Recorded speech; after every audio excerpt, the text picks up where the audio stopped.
So we got a big match today in the Champions League group stage, our final group stage match versus a team that we routed earlier in Dynamo Kyiv. The only difference is we got a number of changes to our lineup because of injuries and suspensions. This is going to prove to be a bit difficult.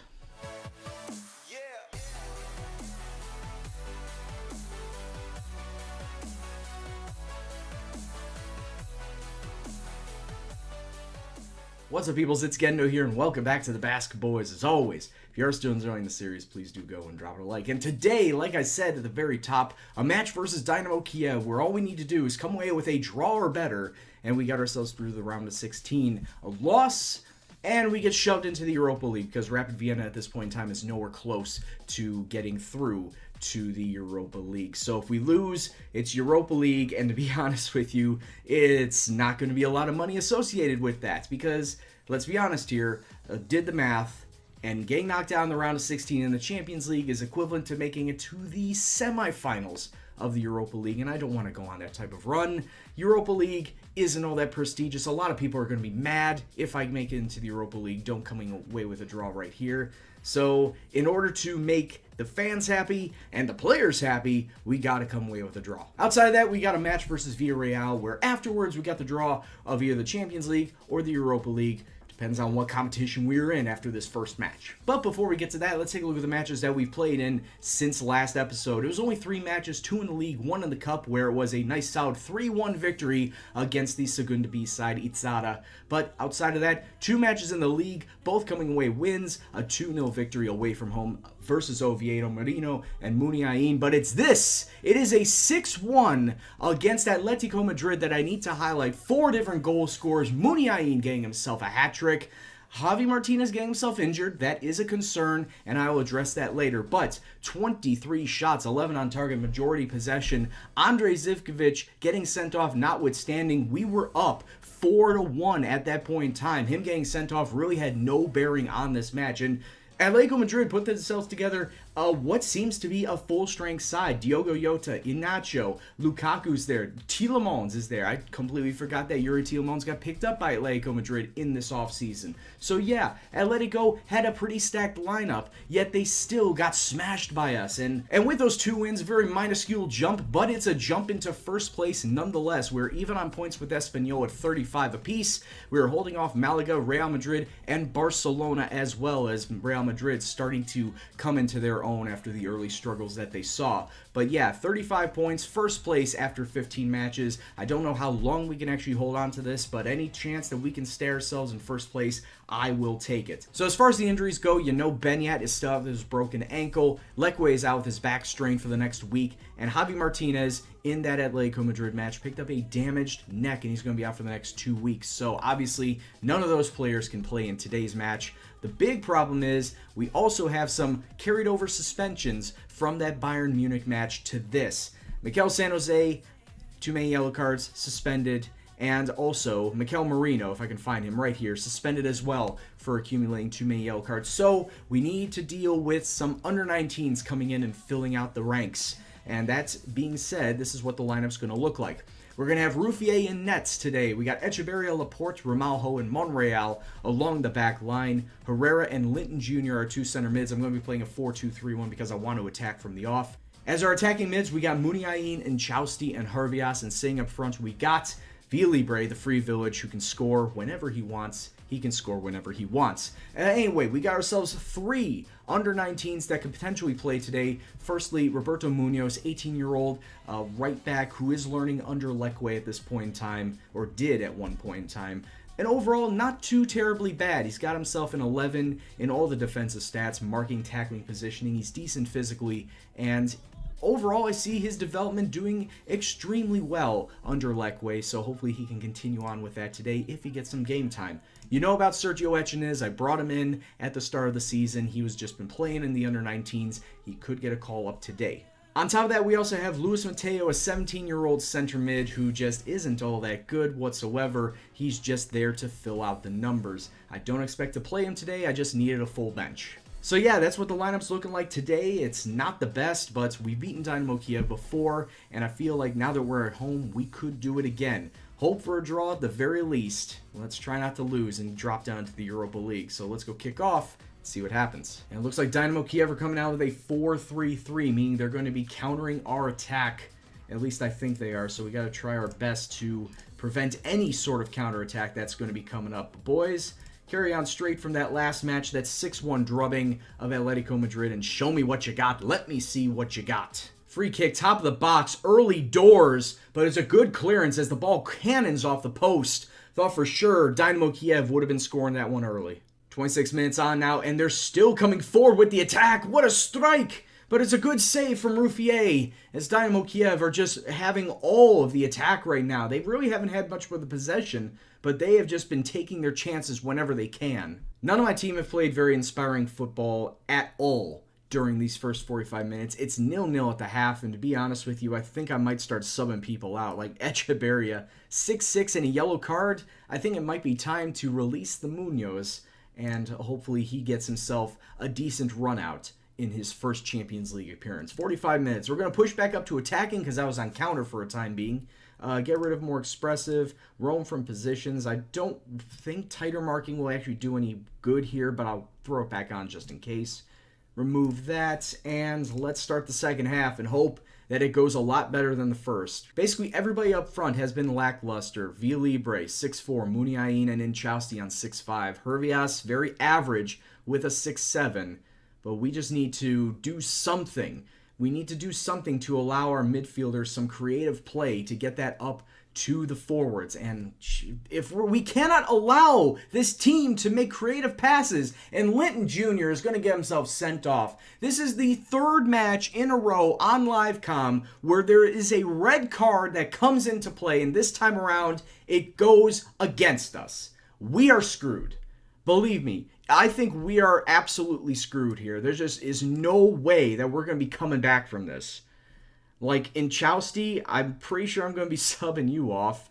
I'm going to drop him down actually to a defensive mid position and see who best can play there. Like, Ramalho? I don't have any defensive mids. That's the problem. If I swap him out, I can bring on Echeniz. This entire situation is just absolutely gone to pot. I'm going to bring Muniain down and Hervias down. This is just all gone to hell. I don't know what to do. We haven't even played 6 minutes in this second half, and already we are down to 10 men and scrapping at chances. We're not going to survive this. 61 minutes on now, and Dynamo Kyiv fully imposing their will right now, taking a shot, but Ruffier right there with a save. At best right now, we can hope for a draw. And now I'm deciding to go strikerless. Villalibre is coming off. I'm bringing on Unai Lopez, who will be our main attacking option, if there even is one at this point in time. I'm just looking to try and push more men back to try and prevent any sort of Dynamo Kyiv attacking chances. And it looks like it is working. We are hitting into the 90. 3 minutes of stoppage time added. There's 20 seconds left. There's 20 seconds left in this match. Is it a corner or did it bounce off? It's a goal kick. It's a goal kick, and we escape with a 0-0 draw against Dynamo Kyiv that is going to see us into the round of 16. Boys, it should never have come to this. It should never have gone this far. It should never have come down to a draw, down to 10 men. We should have come away with a very easy victory, but this team absolutely played god-awful.